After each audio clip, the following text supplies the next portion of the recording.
get a green card stapled to their diploma, come to the US of A. We should make sure that our legal system works. Number two, we're going to have to stop illegal immigration. There are 4 million people who are waiting in line to get here legally. Those who've come here illegally take their place. So I will not grant amnesty to those who've come here illegally. What I will do is I'll put in place an employment verification system and make sure that employers that hire people who have come here illegally are sanctioned for doing so. I won't put in place magnets for people coming here illegally. So, for instance, I would not give driver's licenses to those that have come here illegally, as the president would. The kids of those that came here illegally, those kids, I think, should have a pathway to become a permanent resident of the United States. And military service, for instance, is one way they would have that kind of pathway to become a permanent resident. Now, when the president ran for office, he said that he put in place in his first year a piece of legislation. He'd file a bill in his first year that would reform our immigration system, protect legal immigration, stop illegal immigration. He didn't do it. He had a Democrat House and Democrat Senate, supermajority in both houses. Why did he fail to even promote legislation that would have provided an answer for those that want to come here legally and for those that are here illegally today? That's a question I think the president will have a chance to answer right now. Good. I look forward to it. Was Lorraine, we are a nation of immigrants. I mean, we're just a few miles away from Ellis Island. We all understand what this country has become because talent from all around the world wants to come here. People who are willing to take risks.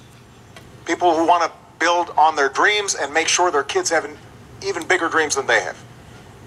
But we're also a nation of laws.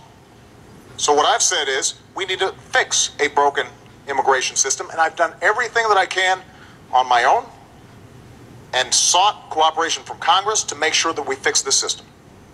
First thing we did was to streamline the legal immigration system, to reduce the backlog, make it easier, simpler, and cheaper for people who are waiting in line, obeying the law to make sure that they can come here and contribute to our country. And that's good for our economic growth. They'll start new businesses. They'll make things happen that create jobs here in the United States. Number two, we do have to deal with our border. So we put more border patrol on than any time in history, and the flow of undocumented workers across the border is actually lower than it's been in 40 years. What I've also said is, if we're going to go after folks who are here illegally, we should do it smartly and go after folks who are criminals, gangbangers, people who are hurting the community, not after students, not after folks who are here just because they're trying to figure out how to feed their families. And that's what we've done. And what I've also said is, for young people who come here, brought here oftentimes by their parents, have gone to school here, pledged allegiance to the flag, think of this as their country, understand themselves as Americans in every way except having papers, then we should make sure that we give them a pathway to citizenship. And that's what I've done administratively. Now, Governor Romney just said that he wants to help those young people too, but during the Republican primary, he said, I will veto the DREAM Act that would allow these young people to have access. His main strategy during the Republican primary was to say, we're going to encourage self-deportation, making life so miserable on folks that they'll leave. He called the Arizona law a model for the nation. Part of the Arizona law said that law enforcement officers could stop folks because they suspected maybe they looked like they might be undocumented workers and check their papers. And you know what? If my daughter or yours looks to somebody like they're not a citizen, I don't want to empower somebody like that. So we can fix this system in a comprehensive way. And when Governor Romney says the challenge is, well, Obama didn't try, that's not true. I sat down with Democrats and Republicans at the beginning of my term, and I said, let's fix this system, including senators previously who supported it on the Republican side. But it's very hard for Republicans in Congress to support comprehensive immigration reform if their standard bearer has said that this is not something I'm interested in supporting. Let me get the governor in here, Mr. President. Let's speak to, if you could, Governor, the idea of self-deportation. Let me go back and speak to the points that the president made, and let's get them correct. I did not say that the Arizona law was a model for the nation in that aspect. I said that the E-Verify portion of the Arizona law, which is the portion of the law which says that employers could be able to determine whether someone is here illegally or not illegally, that was a model for the nation. That's number one. Number two, I asked the president a question I think Hispanics and immigrants all over the nation have asked. He was asked this on Univision the other day. Why, when you said you'd file legislation in your first year, didn't you do it? And he didn't answer.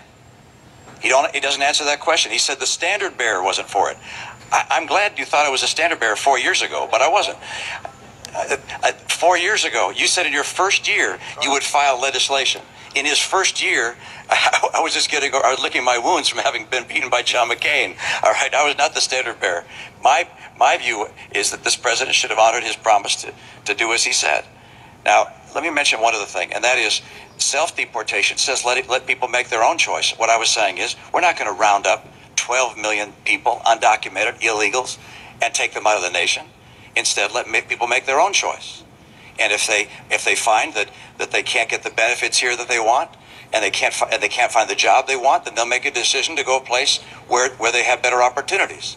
But I'm not in favor of rounding up people and taking them out of this country.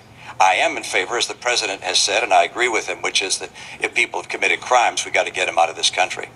Let me mention something else the president said. It was a moment ago, and I didn't get a chance to, when he was describing Chinese investments and so forth. Candy, hold on a second. Mr. President, I'm still speaking. I'm sorry. Mr. President, why don't you let me finish? I'm going to continue. Governor Romney, if you can make it short. See all these people? They've been waiting for you. Could you make it short? Any investments I have over the last 8 years have been managed by a blind trust. And I understand they do include investments outside the United States, including in Chinese companies. Mr. President, have you looked at your pension? Have you looked at your pension? I've got to say. Mr. President, have you looked at your pension? You know, I don't look at my pension. It's not as big as yours, so it doesn't take as long. Let me give you some. Let me give you some advice. I don't check it that often. Let me give you some advice. Look at your pension. You also have investments in Chinese companies. You also have investments outside the United States. You also have investments through a Cayman's trust. We're sort of way off topic Mr. here, President, Governor Romney. We're a little off topic. Completely off the immigration. I thought we were talking about immigration. And we were. I do want to make sure. If I could have you sit down, Governor Romney, thank you. I do want to make sure that we just understand something. Governor Romney says he wasn't referring to Arizona as a model for the nation. His top advisor on immigration is the guy who designed the Arizona law, the entirety of it. Not E-Verify, the whole thing. That's his policy. And it's a bad policy. And it won't help us grow. Look, when we think about immigration, we have to understand there are folks all around the world who still see America as the land of promise. And they provide us energy, and they provide us innovation, and they start companies like Intel and Google, and we want to encourage that.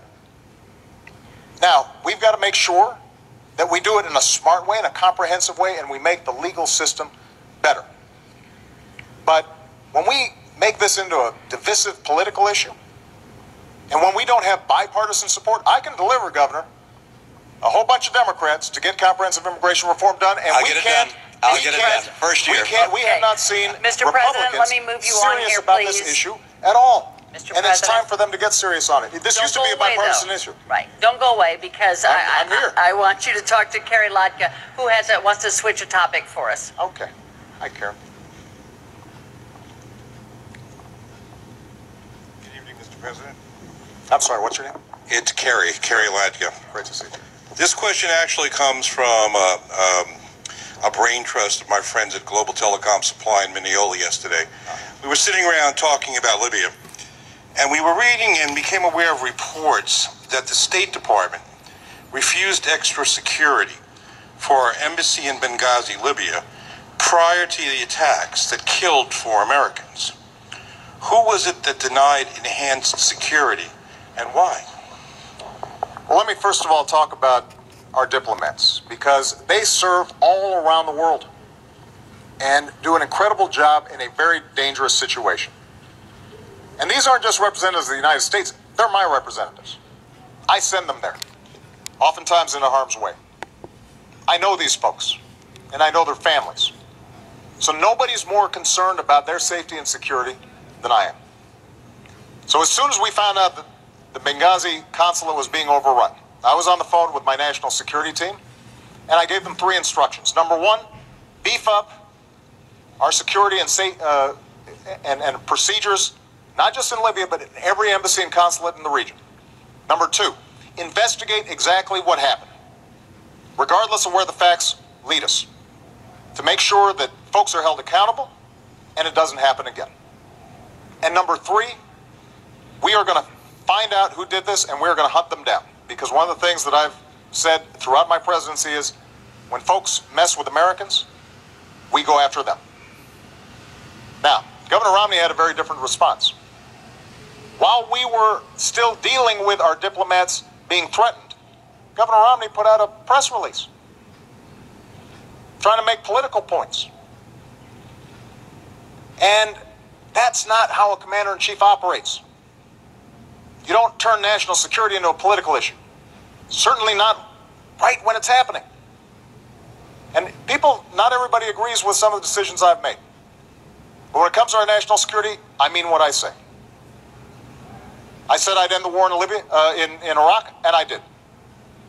I said that we'd go after Al-Qaeda and bin Laden. We have. I said we'd transition out of Afghanistan and start making sure that Afghans are responsible for their own security. That's what I'm doing. And when it comes to this issue, when I say that we are going to find out exactly what happened, everybody will be held accountable, and I am ultimately responsible for what's taking place there because these are my folks, and I'm the one who has to greet those coffins when they come home. You know that I mean what I say. Mr. President, I got to move us along. Governor? Thank you, Carrie, for your question. It's an important one. And I think the president just said correctly that the buck does stop at his desk, and he takes responsibility for that, for the failure in providing those security resources, and those terrible things may well happen from time to time. I feel very deeply sympathetic for the families of those who lost loved ones. Today there's a memorial service for one of those that was lost in this tragedy. We think of their families and care for them deeply. There were other issues associated with this tragedy. There were many days that passed before we knew whether this was a spontaneous demonstration or actually whether it was a terrorist attack. And there was no demonstration involved. It was a terrorist attack. And it took a long time for that to be told to the American people. Whether there was some misleading or instead whether we just didn't know what happened, I think you have to ask yourself, why didn't we know 5 days later when the ambassador to the United Nations went on TV to say that this was a demonstration? How could we have not known? But I find more troubling than this, that on the day following the assassination of a United States ambassador, the first time that's happened since 1979, when we have 4 Americans killed there, when apparently we didn't know what happened, that the president, the day after that happened, flies to Las Vegas for a political fundraiser, then the next day to Colorado for another event, another political event. I think these actions taken by a president and a leader have symbolic significance, and perhaps even material significance, in that you'd hope that during that time we could call in the people who were actually eyewitnesses. We've read their accounts now about what happened. It was very clear this was not a demonstration. This was an attack by terrorists. And this calls into question the president's whole policy in the Middle East. Look what's happening in Syria, in Egypt, now in Libya. Consider the distance between ourselves and Israel. The president said that he was going to put daylight between us and Israel. We have Iran 4 years closer to a nuclear bomb. Syria is not just the tragedy of 30,000 civilians being killed by a military, but also a strategically significant player for America. The president's policies throughout the Middle East began with an apology tour and pursue a strategy of leading from behind. And this strategy is unraveling before our very eyes. Because we're closing in, I want to still get a lot of people in. I want to ask you something, Mr. President, and then have the governor just quickly.